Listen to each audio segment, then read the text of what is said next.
हम करेंगे हर मजलूम की हिमायत। अस्सलामुअलैकुम, मैं हूं हुरैन फातिमा और आप देख रहे हैं हिमायती न्यूज HD चैनल। नजर डालते हैं आज की अहम खबरों पर। कराची मलीर में अताई डॉक्टरों का राज आए रोज इंसानी जानों से खेलना मामूल बन गया। हेल्थ केयर कमीशन की माल बनाओ कार्रवाइयाँ खुद ही बंद कराओ और खुद ही खलवाओ की पॉलिसी पे अमल पैरा। हेल्थ केयर कमीशन से कोई पूछने वाला नहीं। तफसीलात के मुताबिक मलीर में डॉक्टरों का राज जारी है। एक और शहरी अताई डॉक्टर का लुत्फ महजल बन गया। पुपरी के रहायशी असगर अली के मुताबिक कुछ रोज कबल मेरे पाँव में एक कील लग गई थी कि जिसके बाद मेरे पाँव की आखिरी छोटी उंगली सुर्ख पड़ गई थी। मैंने डॉक्टर से रब्ता किया। इसके कहने पे कि उंगली में इन्फेक्शन फैल गया है, इससे काटना पड़ेगा, पर इससे उंगली को कटवाया लेकिन बजाय पाँव में बेहतरी है। उनके पाँव सूजता जा रहा है, इन्फेक्शन मजीद बढ़ता जा रहा है। अब डॉक्टर लातालगी का इजहार कर रहा है, जबकि मालूमात लेने पर मालूम हुआ है कि डॉक्टर अताई डॉक्टर है, ना कि बाज़ाब्ता डिग्री याफ्ता डॉक्टर है। लेकिन इस वक्त मैं ज़िंदगी और मौत की कशमकश में मुब्तला हो चुका हूँ। मैं आम मजदूर हूँ। अब मेरे घर पे खाने के लिए लाले पड़ चुके हैं। महकमा सेहत हेल्थ केयर कमीशन के आला अहदेदारान और DHO से पूरी अपील करता हूँ कि खुदारा इन जालिमों के खिलाफ क्रैकडाउन किया जाए ताकि कोई दूसरा मासूम शहरी इनका शिकार होने से बच जाए और मेरी माली मदद की जाए ताकि मैं अपनी ज़िंदगी को बचाने की कोशिश कर सकूँ, अपना सरमाया अपने बच्चों पर तादीर कायम रख सकूँ।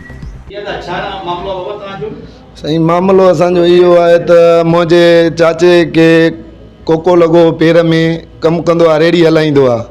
उन खां पोइ हिन जी थोरी चीच जी चोटी कारी थी वई।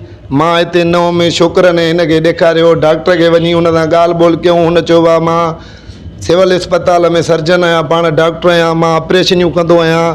चाचे जी चीच खे किंगरी बीमारी, डॉक्टर जो नालो अमजद आहे, पाण मेमण आहे, TCF स्कूल खां दुकान अथसि।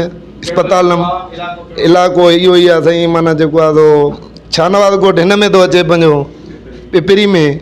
उन खां पोइ माना जेको आहे सो डॉक्टर असांजे हिन जी ऑपरेशन कई असांजे चाचे जी। असांखे ख़बर न हुई त कोई डॉक्टर अताई आहे। हे डॉक्टर माना जेको आहे सो हिन जी चीच कटी। उन खां पोइ चीच में अंदरि जीत पइजी आहे न सॼे पेर में। उन खां पोइ पेर सॼो थी वियो ख़राबु। असां वियासीं ॿी हॉस्पिटल खणी वियासीं, उन्हनि खे ॾेखारियोसीं, उन्हनि रिपोर्टूं करायूं।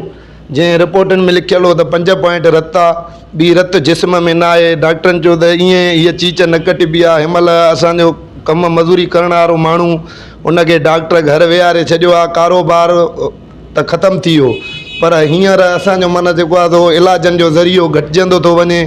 छो त सरकारी अस्पतालनि में वञूं त असांखे रिस्पांस नथो मिले। सो इन जे करे असां मजबूरनि हिन महिल प्रेस कई आहे। असां आया आहियूं प्रेस ते त वस वारनि खां असांजी अपील आहे त असांजे मामले ते एक्शन खणनि, जो अहिड़ा डॉक्टर जेके अताई आहिनि, जेके माण्हुनि खे ब्लैकमेल करे चुका आहिनि हिते पिपरी में, ग़रीबनि खां पैसा कढण जो ज़रियो। हिन महिल हे सॼी जंग ख़राबु थी वई आहे। वस वारनि खां असांजी अपील आहे त महिरबानी करे असांजे मामले ते एक्शन खयो वञे ऐं अहिड़ा अताई डॉक्टर जेके आहिनि उन्हनि खे बंदि कयो वञे। मुंहिंजो नालो असगर अली आहे, ज़ात मुंहिंजी गोपांग आहे। मां कंदो आहियां मज़दूरी, रेड़ी हलाए पंहिंजा बछड़ा पालींदो आहियां। मूंखे तकलीफ़ थी वई, कोको मूंखे लॻो पेर में, मां परेशान थी वियुमि। पोइ डॉक्टर ॾे वियासीं, डॉक्टर चयो त हिन जो ऑपरेशन थींदो। चीच मुंहिंजी थोरी थी वई कारी, हुनजो हिन में किंगरी थी वई आहे। असांखे त हाणे किंगरी जी ख़बर न आहे त छा आहे किंगरी, सिधा सावा माण्हू असां। पोइ हुन मुंहिंजो ऑपरेशन करे मुंहिंजो ब्लेड सां माना आङुर कटियईं। आङुर बि कटी न अथई, रुगो हॾो बीठो आहे, मांस सॼो कटे। मूंखे हिन महिल हाणे सफ़ा अपाहिज करे विहारे छॾियो अथई। मुंहिंजा बछड़ा परेशान, बुख ते। हाणे मां इलाजु करायां या बच्चनि खे मानी खारायां, एॾो परेशान लॻो पियो आहे। मुंहिंजी का वार कई वञे। मुंहिंजी वज़ीर आला सिंध सां अपील आहे, मुंहिंजी वॾे जेके बि अफ़सर आहिनि वॾा, उन्हनि सां मुंहिंजी अपील आहे त मुंहिंजी मदद कई वञे। हिन ज़ालिम डॉक्टर खे ॿधो वञे, हिन खे सज़ा ॾिनी वञे जीअं ॿियनि सां अहिड़ी न करे। हिन महिल गुरबत जो जहान लॻो पियो आहे, केॾो परेशान आहे अवाम।